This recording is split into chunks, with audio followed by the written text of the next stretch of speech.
দিল্লির নতুন মুখ্যমন্ত্রী হয়েছেন রেখা গুপ্তা। শালিমারবাগ আসন থেকে প্রথমবারের মতো বিধায়ক নির্বাচিত হয়েছেন তিনি। আজ দুপুরে রামলীলা ময়দানে প্রধানমন্ত্রী নরেন্দ্র মোদীর উপস্থিতিতে নতুন মুখ্যমন্ত্রী রেখা গুপ্তা সহ মন্ত্রিসভার অন্য সদস্যরা শপথ গ্রহণ করেন। বুধবার সন্ধ্যায় ক্ষমতাসীন বিজেপি নবনির্বাচিত বিধায়কদের সামনে পরিষদীয় দলের প্রধান হিসেবে রেখা গুপ্তার নাম ঘোষণা করে। ৫০ বছর বয়সী রেখা গুপ্তা আম আদমি পার্টির অতিশীর স্থলাভিষিক্ত হলেন। এর মধ্য দিয়ে দিল্লিতে অরবিন্দ কেজরিওয়ালের ১০ বছরের শাসনের অবসান ঘটল।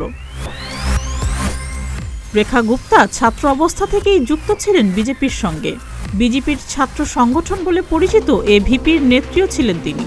দিল্লি পৌরসভার কাউন্সিলর হিসেবেও কাজ করেছেন রেখা গুপ্তা। ৯০-এর দশকে দিল্লি বিশ্ববিদ্যালয়ের ছাত্র সংসদের সাধারণ সম্পাদক এবং সভাপতির দায়িত্বও সামলাচ্ছেন তিনি।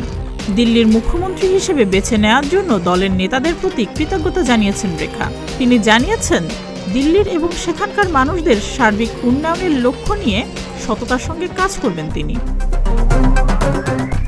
এদিকে দিল্লিতে প্রায় ২৬ বছর ক্ষমতায় ফিরল বিজেপি। রাজ্যের ৭০টি বিধানসভা আসনের মধ্যে বিজেপি জয়ী হয়েছে ৪৮টি আসনে। অন্যদিকে টানা ১০ বছর ক্ষমতায় থাকার পর হেরে গিয়েছে অরবিন্দ কেজরিওয়ালের আম আদমি পার্টি।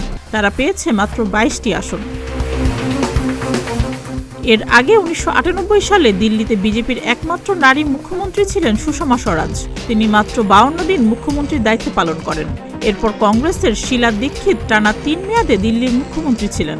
সুষমা, শীলা দীক্ষিত, অতিশী মার্লেনার পর দিল্লি পেল চতুর্থ মহিলা মুখ্যমন্ত্রী।